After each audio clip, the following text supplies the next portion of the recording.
For decades, he was touted as the best of the Bonds, but there's more to Sean Connery's life than his days as a secret agent. On October 31st, 2020, the actor died in his sleep in the Bahamas following a long illness.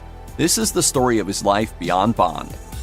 Born to a working-class family in Edinburgh, Scotland in 1930, Thomas Sean Connery had a childhood that belied the glamorous life for which he was eventually destined, including leaving school at the age of 9 to begin working to help his family get by.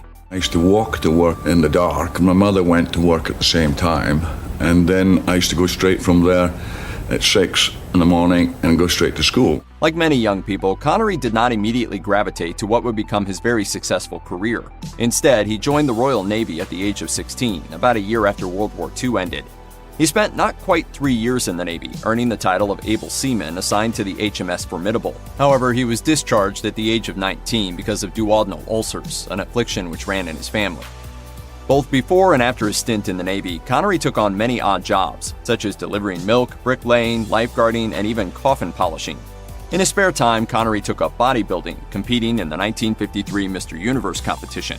Though he eventually drifted away from bodybuilding, he used his physique as an artist model at the Edinburgh College of Art.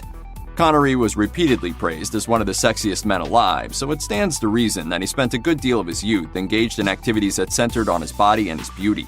Well, I mean, what are you supposed to reply to that? Sean Connery was nothing if not a very dedicated hard worker. It seems he never rested on his laurels, even if it did take him some jumping around from job to job before he committed to acting. He spent about 8 years modeling and taking on bit parts and chorus parts in stage plays, TV, and film before he got a foothold in starring roles.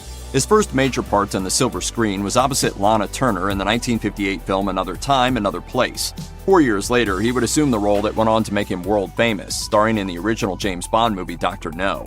It is startling in retrospect that a man from such humble beginnings became nearly synonymous with the sexy, sophisticated international man of mystery. It lends credence to the idea that anyone really can become anything if they put in the effort, and if they're very, very lucky. Once Connery became Bond, it was all uphill for his career. Many actors are the progeny of other actors, and Connery passed his acting genes down to his son from his first marriage, Jason Connery.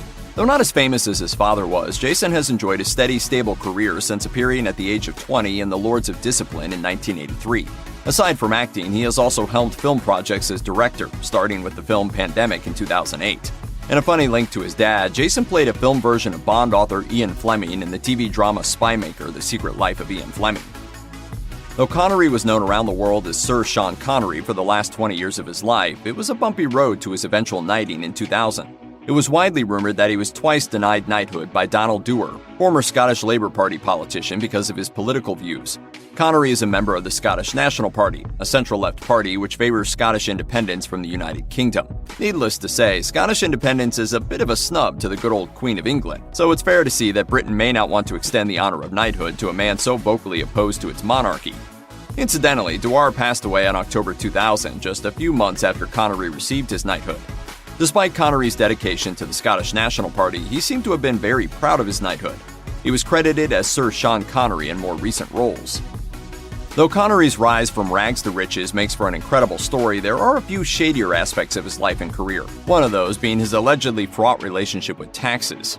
Connery was accused of being a tax exile, living away from Scotland to avoid paying income taxes. He released his tax information in 2003 to dispel these rumors, though there are claims that he would have paid more if he had lived in the country at the time. He again came under fire for alleged property tax fraud regarding a villa he and his wife owned in Marbella, Spain. Though Connery was acquitted, his wife Micheline Roquebrune was investigated. Initially, the fraud has been referred to as Operation Goldfinger, a callback to one of Connery's Bond films. I think you've made your point, Goldfinger. Thank you for the demonstration. Though he reached the end of his life while living in the Bahamas, Connery is most inextricably linked with Scotland, a place he maintained he would only move back to if and when it gained independence from Britain. But there is another land that has chosen to honor the famous Scot, Estonia. More specifically, the Scottish Club of Tallinn, Estonia funded a bronze bust to the actor through private donations. The Scottish Club, begun as a society to sample whiskey, is comprised of Estonians enamored with Scottish culture, as well as a handful of Scottish expatriates. Connery is not the first influential Scot the club has honored with a statue. His bust joins that of Robert Burns, the 18th century poet perhaps best known for penning Auld Lang Syne and often recognized as Scotland's national poet. Tallinn might seem like a strange location for a society honoring Scottish legends, but it's clear that the members, who raised about $14,000 to have the statue made, are dedicated to their cause. Just about every celebrity has a pet cause or area of activism that they regularly support. For Connery, his own upbringing has prompted an interest in education. He helped co-found the Scottish International Education Trust in 1971 with his friend Sir Jackie Stewart to financially support promising Scots achieve a better education. In fact, Connery donated his entire salary from his work on the Bond film Diamonds Are Forever to the trust, a sum which his website claims was well over $1 million. His philanthropy doesn't stop there, but his site declines to list the apparently myriad charities and worthy causes the star has supported. Instead, it prompts visitors to consider helping others as he has, and lists his main areas of interest: education, culture, and Scotland. It seems he doesn't take his own big break for granted, acknowledging that the help he received as a young man made an immeasurable difference. Sean Connery is a sex symbol, the kind of man many wouldn't be surprised to learn has a long list of ex-wives and jilted lovers. In fact, he only has one ex-wife, Diane Salento, and has been married to his second wife, Micheline Roquebrune, since 1975. Roquebrune is an accomplished painter who favors portraiture and bright hues, her gallery available to view on her husband's website. Her long marriage to Connery, though it seemed amicable enough, even despite her taking the fall in their tax fraud scandal, hasn't always been the perfect pairing, however.